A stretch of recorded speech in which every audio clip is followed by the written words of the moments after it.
Chapter 4 memory સંગ્રહ કરવાના એકમો અને ડેટા નિરૂપણ પાર્ટ 2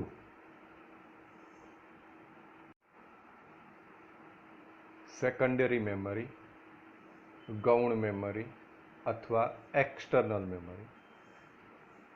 હવે અહીંયા એની સમજૂતી પછી આપીએ છીએ. એ પહેલાં આપણે સેકન્ડરી સ્ટોરેજ ડિવાઇસ કયા કયા છે એના ચિત્રો બતાવ્યા છે. Hard disk, memory card, pen drive, floppy disk, compact disk, પછી DVD, CD, zip disk, PC card. આ બધા અલગ અલગ સ્ટોરેજ ડિવાઇસ છે.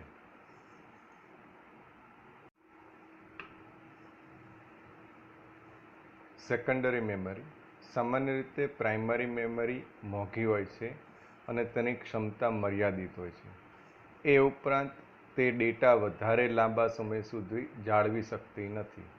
જો કે ડેટા અને સૂચનાઓને ભવિષ્યમાં વાપરી શકાય તે માટે આપણે તેનો વધારે સમય સુધી સંગ્રહ કરવાની જરૂર હોય છે. આ માટે સેકન્ડરી મેમરી, સેકન્ડરી સ્ટોરેજ વાપરવામાં આવે છે. સેકન્ડરી મેમરી વિપુલ પ્રમાણમાં ડેટા, સૂચનાઓ અને માહિતીનો કાયમી સંગ્રહ કરે છે. તો અહીંયા સમજાવ્યું છે કે પ્રાઇમરી મેમરી. એ ઉપરાંત નીચે આપણને ડાયાગ્રામ આપ્યો છે કમ્પ્યુટર મેમરી. તો મેમરીની અંદર મુખ્ય બે પ્રકાર બતાવે છે, પ્રાઇમરી, સેકન્ડરી. પ્રાઇમરી મેમરીની અંદર રેમ અને રોમ. રેમની અંદર પાછા એસ રેમ અને ડી રેમ, અને રોમની અંદર રોમ, પછી પી રોમ, ઈ પ્રોમ અને ઈ પ્રોમ. આનો વિશે આપણે આગલા પાર્ટ 1 ની અંદર સમજી ગયા હતા. સેકન્ડરી સ્ટોરેજ એટલે કે હાર્ડ ડિસ્ક, સીડી, પેન ડ્રાઈવ, મેમરી કાર્ડ, તો આ બધા પરમેનન્ટ સ્ટોરેજ ડિવાઇસ છે. સામાન્ય રીતે કમ્પ્યુટરની અંદર આપણે જે પણ કામ કરીએ, કમ્પ્યુટર ચાલુ કર્યા પછી જે પણ વર્કિંગ કરી, જેટલું ટાઈપિંગ કર્યું હોય, કોઈ ડિઝાઇનિંગ કર્યું હોય, કોઈ ચિત્ર દોર્યું હોય, બધું જ અલગ અલગ પ્રોગ્રામમાં કામ કરતા હોય છે. તો જ્યાં સુધી તમે સેવનો કમાન્ડ ના આપો ત્યાં સુધી એ માહિતી, એ ફાઇલ પરમેનન્ટ સ્ટોરેજ ડિવાઇસમાં સંગ્રહ થાય નહીં. એટલે એને કાયમી સંગ્રહ કરવી હોય તો આપણે સેકન્ડરી સ્ટોરેજમાં સંગ્રહ કરવી પડે છે. હવે પ્રાઇમરી મેમરી મોંઘી છે, કારણ કે રેમ એ મોંઘી આવે, બરાબર, રેમ, રોમ આ બધી. જ્યારે અને એની કામ કરવાની ક્ષમતા પણ મર્યાદિત છે, એટલે કે અમુક સીમિત છે. જેમ કે આપણે સિમ્પલ થોડુંક સમજીએ તો રેમની વાત કરીએ તો 1 GB, 2 GB, 4 GB, 6 GB, 8 GB ત્યાં સુધીની 16 GB કે 32 GB સુધીની મેમરી હોય. પણ એની સામે એની કાર્ય મોંઘી, જેમ મેમરી વધતી જાય એમ એનો ભાવ પણ વધતો જાય છે. પણ એની ક્ષમતા શું? મર્યાદિત. મર્યાદિત એટલે શું? કેવી રીતના કે લાંબા સમય સુધી કશું સંગ્રહ કરી શકે નહીં, કારણ કે ટેમ્પરરી મેમરી છે એટલા માટે. જ્યારે એની સામે હાર્ડ ડિસ્કની વાત કરીએ તો હાર્ડ ડિસ્કની અંદર તમે 1 TB સુધી, 1 TB, 2 TB સુધીની માહિતી પરમેનન્ટ સંગ્રહ કરી શકો છો, લાંબા સમય સુધી સંગ્રહ કરી શકો છો. તો આ થયું એની મુખ્ય રજૂઆત. હવે આગળ કહે છે કમ્પ્યુટરના પ્રોસેસર સેકન્ડરી મેમરીનો સીધો ઉપયોગ કરી શકતા નથી. તે માટે કમ્પ્યુટરના ઇનપુટ આઉટપુટ ચેનલ્સના ઉપયોગની જરૂર પડે છે. સામાન્ય રીતે આ પ્રકારની મેમરી પ્રાઇમરી મેમરી કરતાં ધીમી હોય છે, પણ તેની સંગ્રહ કરવાની ક્ષમતા ઘણી વધારે હોય છે. આ ઉપરાંત સેકન્ડરી મેમરી સ્થાયી પ્રકારની એટલે કે નોન વોલેટાઇલ મેમરી છે. કમ્પ્યુટર બંધ કર્યા પછી પણ ડેટા બદલાતો નથી. એટલે કે સેકન્ડરી મેમરી સ્ટોરેજ એ ઓક્ઝિલરી મેમરી તરીકે પણ ઓળખવામાં આવે છે.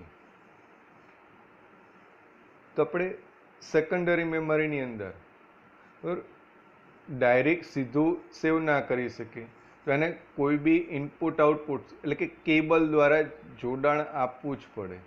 બરાબર, તો એ કેબલ મધરબોર્ડમાં ફિટ થાય અને એ પ્રમાણે એનું કનેક્શન જતું રહે થતું હોય છે. તો સેકન્ડરી મેમરી કામ કરવામાં સ્પીડ, કારણ કે કમ્પ્યુટરની અંદર સૌથી પહેલું જે કાર્ય કરવાનું હોય છે કામ, તો એ બધું પ્રાઇમરી મેમરી જ કામ કરે છે. સેકન્ડરીનું કામ આવતું નથી. સેકન્ડરી એટલા માટે કે પહેલાં જેમ આપણે ભણવા જઈએ તો ભણવાની અંદર પહેલું પ્રાઇમરી, પછી સેકન્ડરી અને પછી કોલેજ, તો એ જ પ્રમાણે એટલે પહેલું પગથિયું છે. એટલે કમ્પ્યુટર ચાલુ કરીએ ત્યારે સૌથી પહેલી મેમરી પ્રાઇમરી મેમરીનો જ ઉપયોગ થાય. એ ટેમ્પરરી છે. જેમ આપણે ભણવા જઈએ તો સેકન્ડરીમાં આવી ગયા પછી પ્રાઇમરીનું કંઈ યાદ રાખવાની જરૂર ખરી? ના. તો એ જ પ્રમાણે પ્રાઇમરીની મેમરીની અંદર તમે જે પણ કરો છો કામ, એ બધું જ સેવ કમાન્ડ આપો એટલે ઓટોમેટિક સેકન્ડરી મેમરીમાં સ્ટોરેજ થાય છે.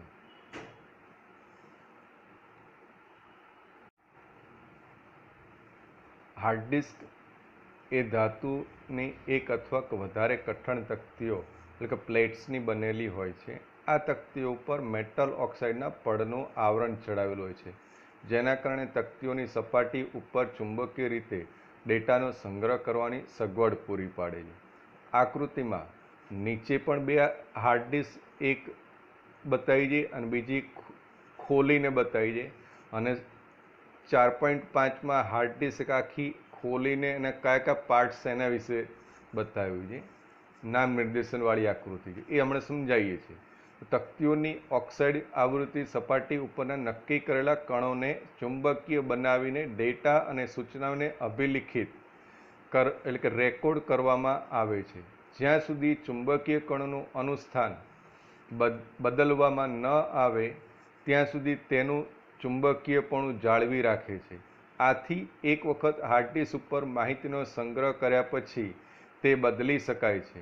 હાર્ડ ડિસ્કની તકતીઓ અતિ ઝડપથી ગોળ ગોળ ફરે છે. આ ઝડપ સામાન્ય રીતે 1 મિનિટમાં 5400થી 7200 રોટેશન એટલે કે રોટેશન પર મિનિટ એટલે કે આરપીએમ હોય છે. હાર્ડ ડિસ્કની તકતીઓ પર કેટલાક રીડ રાઇટ હેડ એટલે કે વાંચવા લખવા માટેના હોય છે, જેના દ્વારા હાર્ડ ડિસ્કની તકતીઓ ઉપર ડેટા લખવા અને વાંચવાની ક્રિયા થાય છે. તો આ હાર્ડ ડિસ્કની હવે અહીંયા સામે આપણે દેખીએ છીએ તો હાર્ડ ડિસ્કની અહીંયા રચના આપી છે. તો અહીંયા એ હાર્ડ ડિસ્કમાં તોડીને અહીંયા બતાવી છે, એમાં કયા કયા પાર્ટ્સ છે, શું છે, એના વિશે સમજાવ્યું છે. તો હાર્ડ ડિસ્કની અંદર લખવા વાંચવા માટેનો એક નોટ્સ આપેલો છે, જેને રીડ રાઇટ ઉપર કીધું છે. એના પછી વચ્ચેનો ભાગ જે બતાવ્યો છે સ્પિન્ડલ એટલે કે પકડી રાખે છે હાર્ડ ડિસ્કની તકતીઓને ફેરવવા માટે, કારણ કે એક વચ્ચેનો નોચ છે, બરાબર, એના માટે. એના પછી ડિસ્ક જે ગ્રીન કલરનું બતાવ્યું છે, હાર્ડ ડિસ્કમાં કેવી રીતના લખાય છે એ બતાવે છે. પછી અલગ અલગ 3 આમ લેયર જેવું દેખાય છે, તો એ હાર્ડ ડિસ્કની અલગ અલગ પ્લેટો ફિટ કરેલી હોય છે. અહીંયા સોકેટ બતાવી છે. નીચેના ભાગની વાત કરીએ, બરાબર, તો આમાં પોર્ટ આપ્યો છે, પાવર પોર્ટ એટલે કે પાવર કનેક્શન માટે. બીજો ડેટા કેબલનો પોર્ટ આપ્યો છે. ત્રીજો ડ્રાઈવ કન્ફિગ્યુરેશનનો પોર્ટ આપેલો છે. તો આ રીતના આખી હાર્ડ ડિસ્કની અંદરની રચના છે, આ રીતના અંદર ફરતી હોય અને લખાતું જાય. અને જો આપણે કંઈ કોલ બેક કરીએ, રિકોલ કરીએ, તો એમાં લખેલું હોય એ આપણને માહિતી વાંચીને આપણને સ્ક્રીન ઉપર બતાવે છે. તો આ થઈ હાર્ડ ડિસ્કની રચના.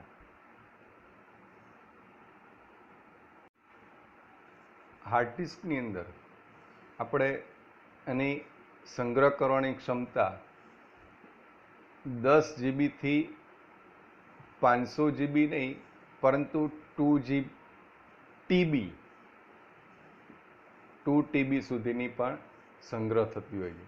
હવે ડિસ્કને કમ્પ્યુટરની અંદર જ, એટલે કે હાર્ડ ડિસ્કને કમ્પ્યુટરની અંદર ફિટ કરેલી હોય છે સીપીયુની અંદર, એટલા માટે હાર્ડ ડિસ્કને હાર્ડ ડ્રાઈવ પણ કહેવામાં આવે છે.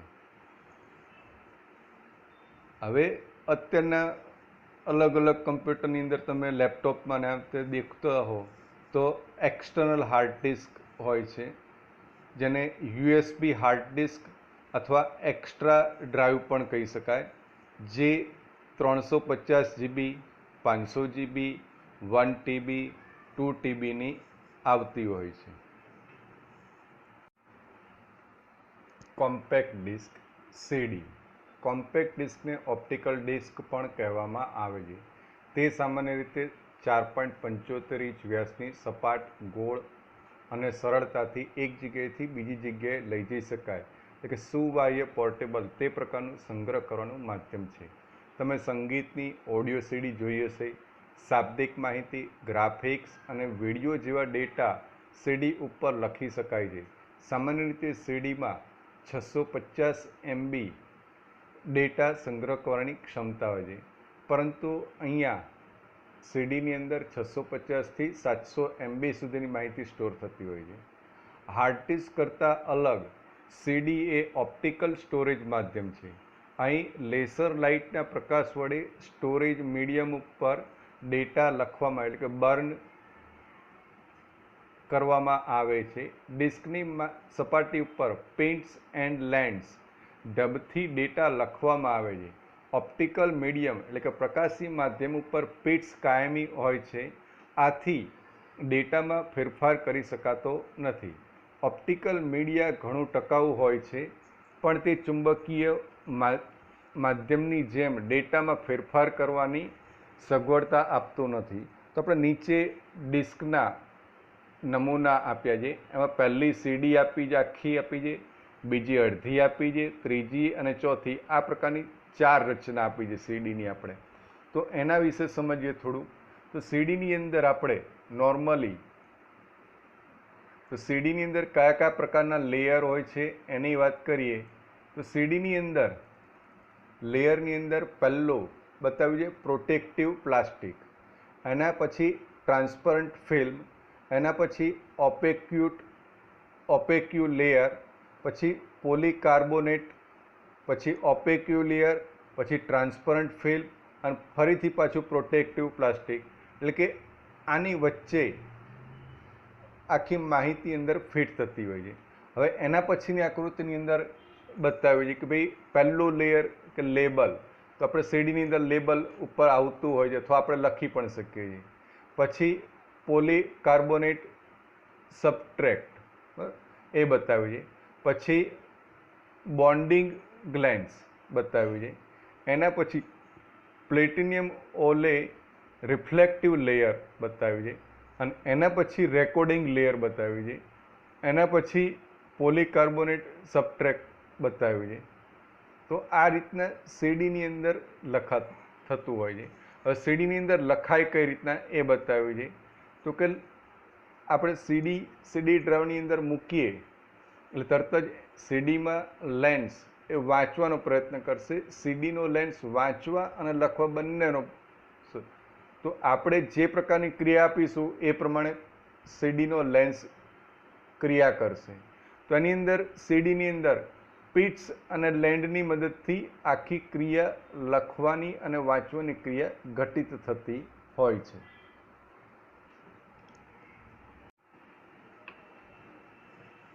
ત્રણ પ્રકારની ઓપ્ટિકલ CD એટલે કે પ્રકાશીય તકતીઓ પ્રચલિત છે. CD-ROM, CD-R, CD-RW. એમાંથી CD-ROM સૌથી વધુ પ્રચલિત છે. CD-ROM એ કોમ્પેક્ટ ડિસ્ક રીડ ઓનલી મેમરીનું ટૂંકું રૂપ છે. એટલે કે CD-ROMમાં ડેટા પહેલેથી જ લખેલો હોય છે. તો આપણે બજારની અંદર અલગ અલગ સોફ્ટવેરની CD અથવા કોઈ ગીતોની અથવા કોઈ મૂવીની, તો આ બધી સીડી પહેલેથી લખેલી છે, એની અંદર તમે કશું લખી શકો નહીં. સિમ્પલ CD ROM એટલે રીડ ઓનલી મેમરી, એટલે એમાં લખેલું છે વાંચી જ શકાય, બીજું કશું થતું નથી.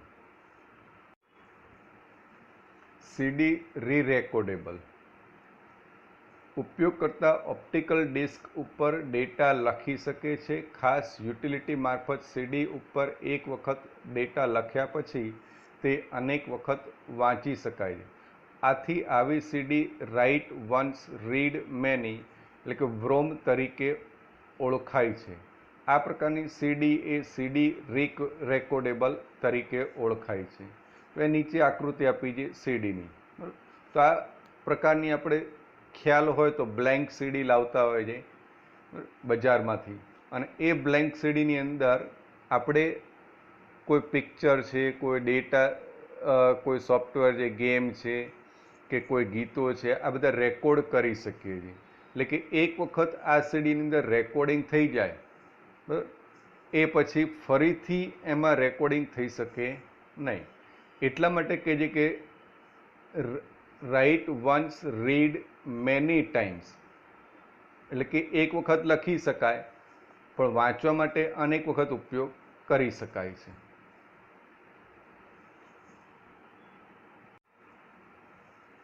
CD RW રીરાઇટેબલ, ત્રીજા પ્રકારની ઓપ્ટિકલ ડિસ્કમાં ડેટાને ભૂંસી શકાય છે અને તેના ઉપર નવી માહિતી લખી શકાય છે.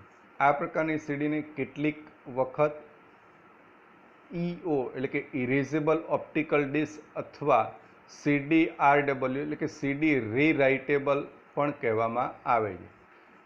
એટલે કે આ CDની અંદર તમે ગમે એટલી વાર લખી શકો છો અને ગમે એટલી વાર ભૂસીને ફરીથી નવું લખી શકો છો. એટલે પેન ડ્રાઈવની જેમ ગમે તેમ ઉપયોગ કરી શકાય છે આપણે.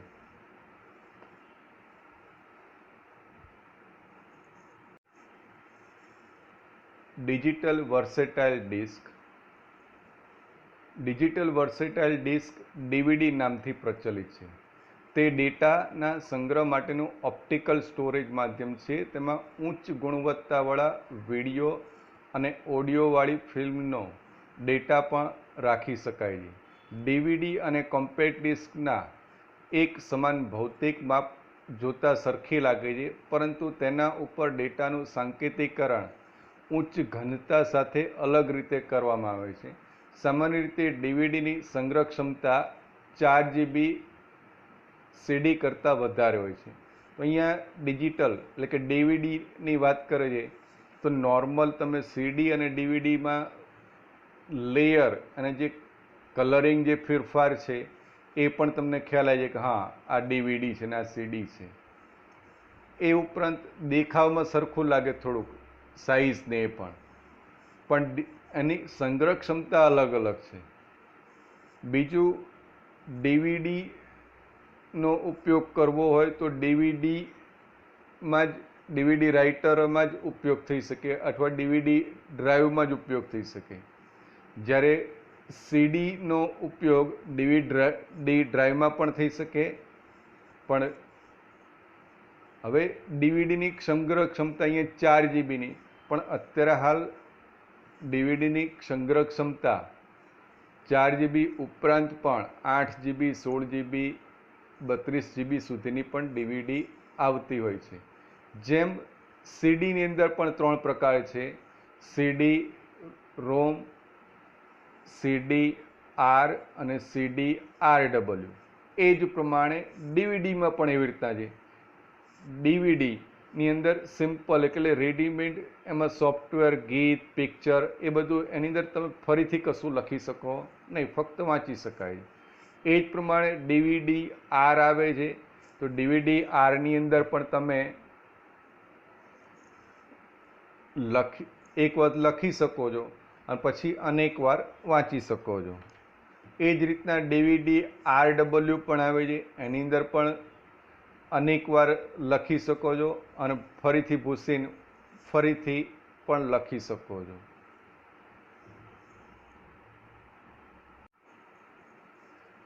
USB pen drive USB flash drive એ પેન ડ્રાઈવ અથવા થંબ ડ્રાઈવથી પણ ઓળખાય છે. તે કદમાં નાની, સરળતાથી એક જગ્યાએથી બીજી જગ્યાએ લઈ જઈ શકાય તેવી પોર્ટેબલ અને તેના ઉપર અનેકવાર લખી શકાય તેવી હોય છે. ફ્લેશ ડ્રાઈવ ડેટા સ્ટોરેજનું યુનિવર્સલ સિરિયલ બસ એટલે કે યુએસબીના સેતુથી સંકલન કરવામાં આવ્યું હોય છે. સામે આકૃતિમાં દર્શાવી છે તો આપણે અલગ અલગ ડેટા સ્ટોરેજની પેન ડ્રાઈવ આવતી હોય છે.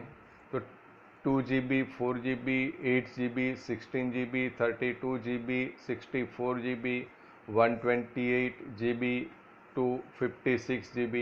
તો અલગ અલગ ક્ષમતાવાળી પેન ડ્રાઈવ આવતી હોય છે. તો આ પેન ડ્રાઈવ ડેટા સ્ટોરેજની અંદર સરળતાથી ગમે ત્યાં લઈ જઈ શકાય.